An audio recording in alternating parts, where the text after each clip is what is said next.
Bom dia, gente. Eu vou tentar trazer uma revisão bem rapidinha aqui sobre os assuntos que eu acredito que seja mais importante que o Marinho vá atenuar mais para vocês com o decorrer da disciplina, que eu percebi, pelo menos na minha sala, eu entrei em turmas anteriores, que tem dificuldade com algumas coisas básicas. Tá? Eu vou tentar simplificar aqui para vocês. Aí vai ser uma forma bem rápida aqui para não consumir tanto tempo. Aqui ele deixou, tentou explicar aqui o que é o comportamento operante e o comportamento verbal. O comportamento operante é quando a gente age diretamente sobre o ambiente. Tipo, eu quero beber água. Eu vou, pego minha garrafa, tomo água. Eu estou agindo diretamente no ambiente. Já o comportamento verbal é quando a gente não consegue fazer aquilo sozinho. A gente precisa de um outro para ser reforçador para aquilo que a gente precisa. Tipo, eu quero beber água, mas não posso sair do meu quarto. Então, eu peço para alguém para ir buscar água para mim. Isso é o comportamento verbal. Eu falo, a pessoa me reforça trazendo água.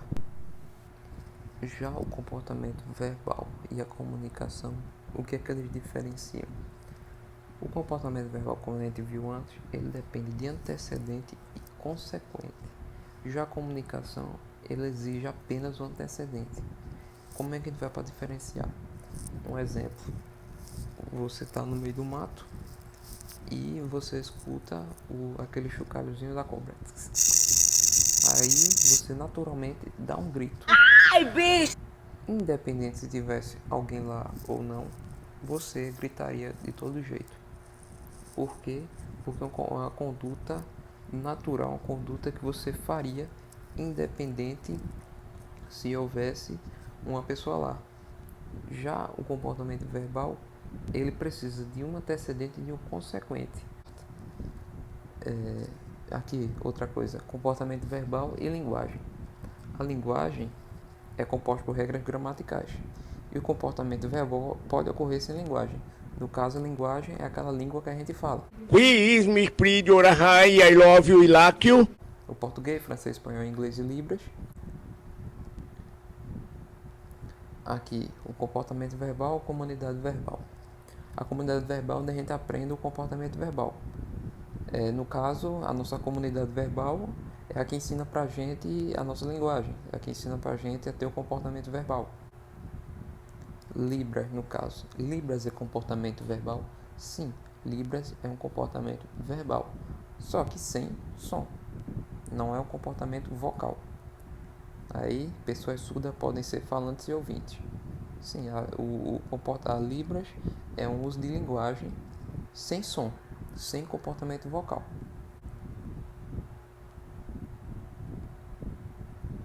Aqui ele está deixando mais dando ênfase na função. Independente da estrutura, o que é mais importante é a função. Por favor, me dê um copo d'água.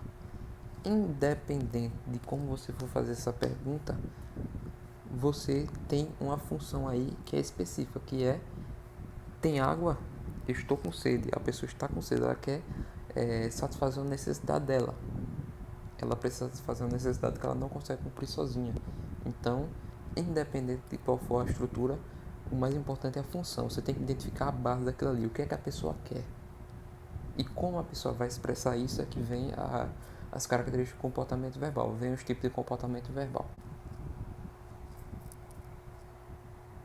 Então vamos para os tipos de comportamento verbal. Os tipos de comportamento verbal começam com mando. O que é o mando? Mando é quando você precisa de algo e você declara isso para a pessoa. Diz, eu quero água. Só que você não diz geralmente, eu quero água, porque isso é como se a gente chama na cultura da gente, isso é uma grosseria. Geralmente você fala, você poderia me dar um copo de água, por favor? É uma ordem. Só que você, para deixar mais formal, você pede por favor. Mas você está praticamente dizendo com a função: estou com sede, me dê um copo d'água. Então é uma ordem. Já a extensão do mando é o mando disfarçado e o mando distorcido. Mando disfarçado de quê? A palavra mesmo já diz, ele está disfarçado de alguma coisa. Ele está disfarçado de tato. É como se a pessoa tivesse fazendo um comportamento tátil, só que por trás ela tá fazendo mando.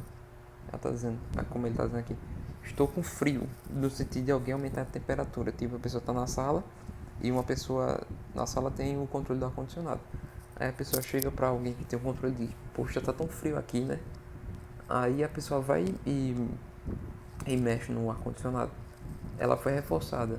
Só que qual foi esse comportamento dela? Foi um comportamento de manto disfarçado. Porque na verdade ela relatou que ela estava com frio, mas na verdade ela queria que a pessoa diminuísse o, o ar-condicionado. Inclusive Marinho falou que esse comportamento é muito estimulado na cultura da gente, porque é meio que mal educado você dizer claramente o que você quer. Então geralmente a gente usa o mando disfarçado para isso. A gente diz, poxa, queria tanto comer, queria tanto sair. Aí você fala uma coisa, mas na verdade você está falando outra por dentro. Já o mando distorcido, também a palavra já diz, você distorce o que você realmente quer.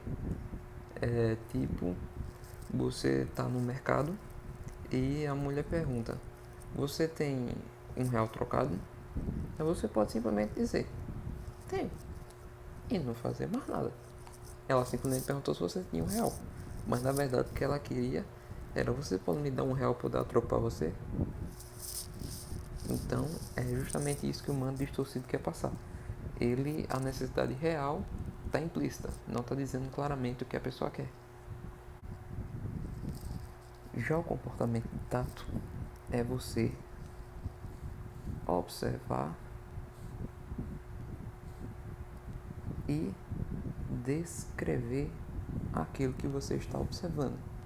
Você diz, tinha gente andando na rua. Então você está observando que tem gente andando na rua e você está dizendo que tem pessoas na rua.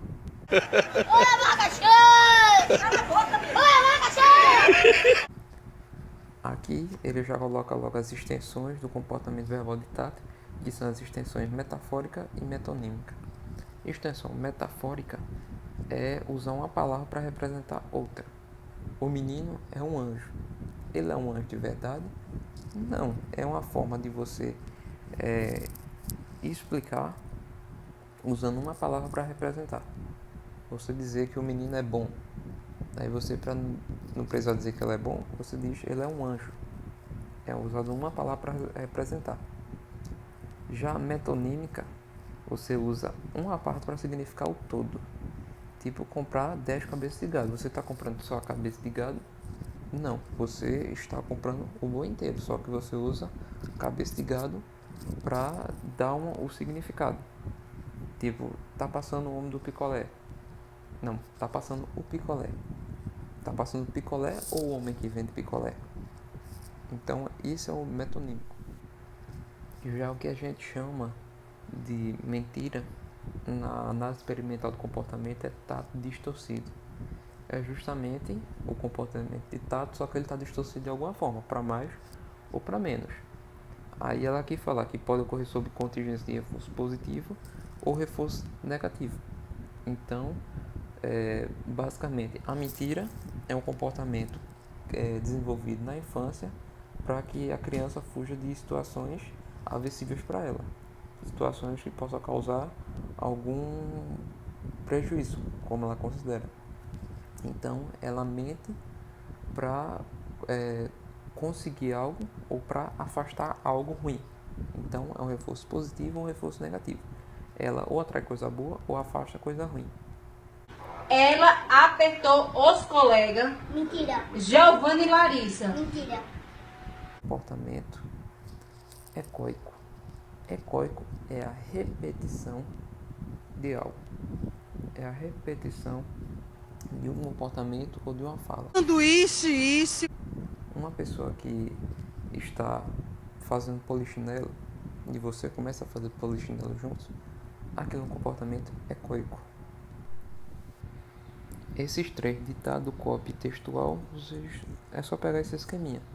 Ditado é do falado para o escrito. Você vai escutar e você vai escrever.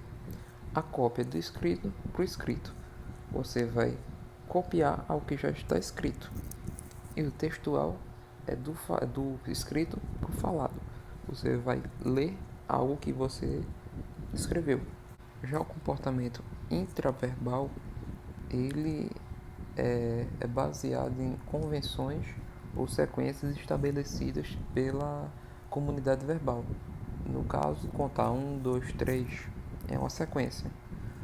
E você falar bom dia e a pessoa responder bom dia é uma convenção social. Você não está dizendo bom dia porque seu dia está bom realmente, seu dia pode estar ruim, mas você fala bom dia porque é algo socialmente aceito. Foi algo que a sociedade estabeleceu. Bom dia, vó! Vai tomar no cu, filha da puta! Que é isso, vó? O comportamento autocrítico, Marinho dá ênfase para nós como psicólogos, porque é um comportamento que acrescenta informações ao mando e ao tato. Dando um exemplo, você pergunta, você está bem? A pessoa pode responder sim, ou acho que sim, ou não, acho que não, acredito que sim, acredito que não. Então são informações adicionais que ela pode dar no mando ou no tato.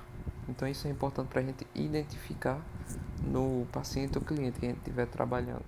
Então, regra é um estímulo discriminativo verbal que indica uma contingência, ou seja, é um estímulo que descreve para alguém, para outra pessoa, que pode ocorrer algo.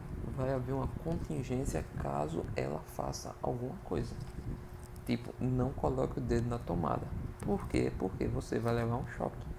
Então eu estou indicando a contingência. Eu já estou dizendo, se você colocar o dedo, você vai levar choque. Então eu já estou indicando para ela o que pode acontecer. Então aqui existe comportamento controlado por regras e comportamento controlado por contingência.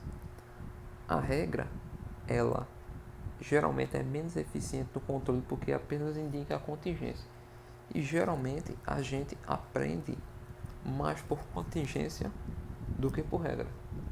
Porque a gente, como eu digo assim, a gente sente na pele por contingência. Como está dizendo aqui, não requer outra pessoa. Já a regra, você está dizendo isso para alguém. Você está dizendo, não faça isso, não vai acontecer isso. Já a contingência, você está passando por aquilo. Então, geralmente, o comportamento controlado por contingência é mais efetivo do que o comportamento controlado por regra. Que aqui, no caso, a contingência é a relação entre a ação e a sua consequência. É você colocar o dedo na tomada e levar um choque.